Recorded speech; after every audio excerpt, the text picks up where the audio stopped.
My name is Brooke, and I'm 25 years old.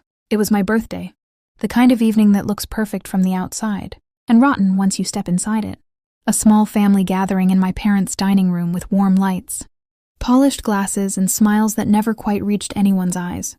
And I remember thinking, as I adjusted my dress and accepted the first hug, that I should have trusted the tight feeling in my chest that warned me this night wasn't about celebrating me at all. My sister arrived late, like she always did, confident and loud, carrying herself as if the room already belonged to her. And when she hugged me, it was brief, almost formal, her perfume sharp and familiar, her smile thin. Dinner started politely, plates clinking, forced laughter bouncing off the walls, and I tried to stay grateful, tried to tell myself that this was still family, that birthdays were complicated, that I was being too sensitive. I poured myself a glass of wine and listened as my parents talked about work, about neighbors, about anything except me. And when my sister finally cleared her throat, the table went quiet in that heavy way that means something sharp is about to be thrown. She looked straight at me, not with anger, but with something colder, something rehearsed. And on my birthday, my sister said, "We're ashamed that you use our last name." The words landed like a slap, sudden and public, and for a second I thought I had misheard her, that my brain was protecting me by twisting the sound. But then I saw my mother nod slowly, lips pressed together, as if this was a reasonable thing to say, as if shame was a family value we were all meant to share. My dad didn't speak, but he looked at my sister with pride, the same proud look he used to give her when she won awards or spoke up in meetings. And that hurt more than anything she could have said, because it told me this wasn't a mistake. It was a verdict they had already agreed on. I just sat quietly, holding my wine, feeling the stem slick between my fingers, my heart beating so loud I was sure everyone could hear it. And I stared at the tablecloth because if I looked up, I might cry, and I refused to give them that. I thought about all the years I had carried that last name, all the times I had defended it, worked for it, tried to make it mean something good. And suddenly it felt like a costume they were ripping off me in front of everyone. My sister went on, explaining in that calm, superior tone how my choices reflected badly on the family, how people talked, how appearances mattered, and each word felt like another small cut, precise and intentional. I wanted to argue, to ask since when love came with conditions, since when a name was something you earned by obedience. But my throat closed up, and all that came out was silence. Around us, the room felt smaller, the walls listening, the candles flickering as if they were nervous too, and I became acutely aware of how alone I was at my own birthday table. Then I noticed my grandmother, sitting at the far end, quiet until now, her hands folded, her eyes fixed on my sister in a way that made me pause, because there was something there I hadn't seen before, a stillness that wasn't weakness, a patience that felt earned.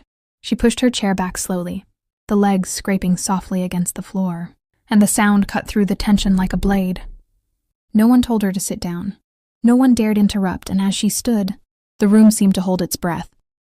I could feel my sister stiffen, could see my mother glance nervously between them, and my father's proud expression waver just a little.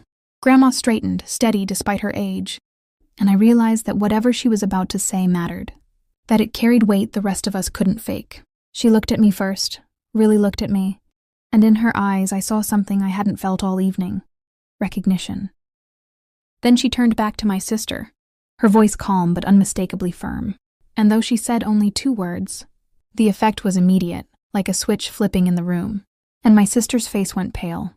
I didn't yet understand what those words would mean for me, for us, or for the family story we had been telling ourselves for years.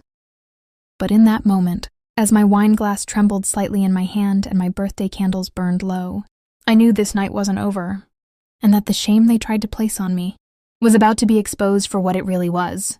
Grandma's 2 words were, "Sit down." And they weren't loud, but they didn't need to be. Because authority doesn't shout when it knows it will be obeyed, and my sister froze like she'd been caught doing something she thought no one would challenge, her confident posture collapsing as she slowly lowered herself back into her chair, her face drained of color exactly like the moment promised on that thumbnail. My sister's face went pale, and the silence afterward was so thick it felt like it pressed against my ears. Grandma didn't sit back down herself, though. She stayed standing, hands resting on the table, eyes sharp and clear, and then she spoke again, this time more than 2 words, and every sentence landed exactly where it needed to. She said she had watched this family for decades, watched pride turn into cruelty and standards turn into weapons. and she said she was tired of seeing love handed out like a reward instead of given freely. She looked at my parents and asked them when they had decided that image mattered more than their own child, and my mom opened her mouth to respond, but no sound came out, her nod from earlier now looking small and ashamed instead of righteous. My dad tried to defend himself, saying he only wanted what was best for the family name. And that was when Grandma smiled sadly and said the family name meant nothing if it was used to crush the people who carried it. I felt something shift inside me, like a knot loosening, because for the first time that night, someone was saying out loud what I had felt for years but never dared to voice. Grandma turned to me again and told everyone how I had helped her after my grandfather died, how I had shown up when no one else had time, how I had carried groceries, listened to stories, fixed small things without ever asking for praise. And each example made my sister sink lower in her chair, because it painted a picture that didn't match the story she had just tried to sell. My parents looked stunned, like they were seeing me for the first time. And I wondered how invisible I must have been for so long if it took this moment to notice.